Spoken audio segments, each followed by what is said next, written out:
Welcome to the প্রজেকশনিস্ট। শিক্ষা, কল্পনা আর বিনোদনের এক নতুন জগতে স্বাগত, যেখানে রূপকথার গল্পের ছোঁয়ায় বিজ্ঞানের জটিল বিষয়গুলো উপস্থাপিত হয় সহজ আর বোধগম্যভাবে। তাই বসে পড়ুন, আর চ্যানেলে নতুন হলে সাবস্ক্রাইব করতে ভুলবেন না। আজকের এপিসোড শুরু করা যাক।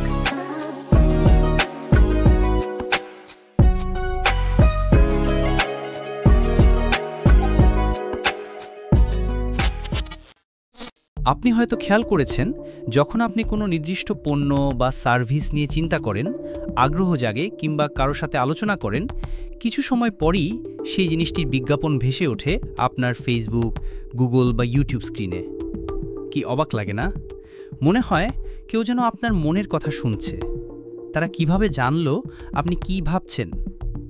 আপনার চিন্তাও কি এখন তথ্য হয়ে গেছে?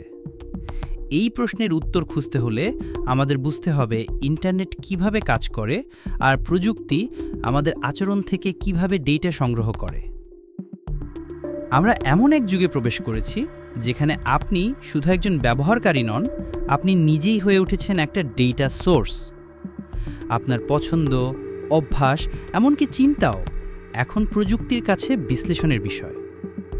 এই ভিডিওতে আমরা জানব কিভাবে ওয়েব 2.0 আপনাকে পর্যবেক্ষণ করে এবং কিভাবে ওয়েব 3.0 সেই ক্ষমতা আপনাকেই ফিরিয়ে দেওয়ার চেষ্টা করছে। ইন্টারনেটের শুরুর দিক অর্থাৎ ওয়েব 1.0 ছিল অনেকটা পাঠযোগ্য বইয়ের মতো। আপনি শুধু ওয়েবসাইটে যেতেন, পড়তেন, কিন্তু কিছু লিখতে বা প্রতিক্রিয়া জানাতে পারতেন না। উদাহরণ, ইউজাররা ইয়াহু বা উইকিপিডিয়াতে গিয়ে শুধু তথ্য পড়ত, কিন্তু কোনো মতামত দিতে পারত না। তারপর এলো ওয়েব 2.0, সোশ্যাল ইন্টারনেট। ওয়েব 2.0 ইন্টারনেটকে করে তুলল ইন্টারঅ্যাক্টিভ। এখন আপনি পোস্ট করতে পারেন, ভিডিও আপলোড করতে পারেন, ফেসবুকে ছবি শেয়ার করতে পারেন, ইউটিউবে ভিডিও দেখতে পারেন। মানে আপনি শুধু তথ্য গ্রহণ করছেন না, তথ্য তৈরি করছেন।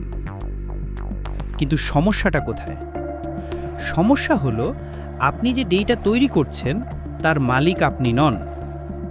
আপনার পোস্ট, আপনার লোকেশন, আপনি কোন ভিডিও কতক্ষণ দেখছেন, এসব সব কিছু সংগ্রহ করছে বড় বড় কোম্পানি, ফেসবুক, গুগল, ইউটিউব।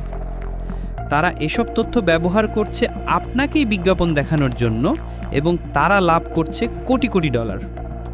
আপনি শুধু বিনিময়ে পেয়েছেন ফ্রি ইউজ করার সুযোগ। তবে এখন প্রশ্ন উঠছে, আপনি যা ব্যবহার করছেন তার নিয়ন্ত্রণ কি আপনার থাকা উচিত নয়? এই প্রশ্নই জন্ম দিয়েছে ওয়েব 3.0 ধারণার। এটা এমন এক ইন্টারনেট যেখানে আপনি শুধু একজন ব্যবহারকারী নন, আপনি নিজেই হবেন মালিক। আপনার পোস্ট, আপনার তথ্য, আপনার পরিচয়, সব কিছুর উপরে থাকবে আপনার নিয়ন্ত্রণ। ওয়েব 3.0 হচ্ছে একটি ডিসেন্ট্রালাইজড ইকোসিস্টেম, যার পেছনে রয়েছে ব্লকচেইন নামের একটি শক্তিশালী প্রযুক্তি। এখানে প্রতিটি তথ্য রেকর্ড হয় এমনভাবে যেটা পরিবর্তন করা বা মুছে ফেলা সম্ভব নয়। তথ্য ছড়িয়ে থাকে হাজার হাজার নোড বা কম্পিউটারে, তাই কেউ এককভাবে নিয়ন্ত্রণ করতে পারে না। উদাহরণ দিয়ে সহজ করি, ধরুন আপনি একটি ভিডিও তৈরি করলেন এবং ওয়েব 3.0 প্ল্যাটফর্মে আপলোড করলেন। এখন কেউ যদি সেটা দেখে বা লাইক করে বা আপনার কন্টেন্ট থেকে উপকৃত হয়, আপনি সরাসরি তার থেকে ইনকাম করতে পারবেন কোনো মধ্যস্বত্বভোগী ছাড়াই। আর এই মালিকানার ধারণাটিকে বাস্তবায়ন করতে ব্যবহার হয় NFT, নন ফাঞ্জিবল টোকেন, যেটি নিশ্চিত করে আপনার কন্টেন্টের মালিক আপনি। আর যেহেতু ওয়েব 3.0 প্ল্যাটফর্মে লেনদেনের জন্য কোনো কেন্দ্রীয় ব্যাংক বা প্রতিষ্ঠান নেই, তাই এখানে প্রয়োজন হয় এক ধরনের বিকল্প আর্থিক ব্যবস্থার। সেই ব্যবস্থাই হলো ক্রিপ্টোকারেন্সি, যা নিরাপদ, স্বচ্ছ এবং সরাসরি ব্যবহারকারীর হাতে লেনদেনের সুযোগ দেয়।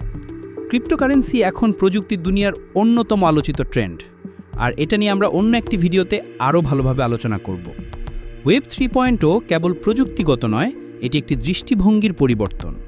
এটি আমাদের চিন্তা বদলে দেয়, কারণ এখানে আপনি শুধু উপভোগ করছেন না, আপনি নিজেই একটি নেটওয়ার্কের অংশ এবং প্রভাবশালী অংশীদার।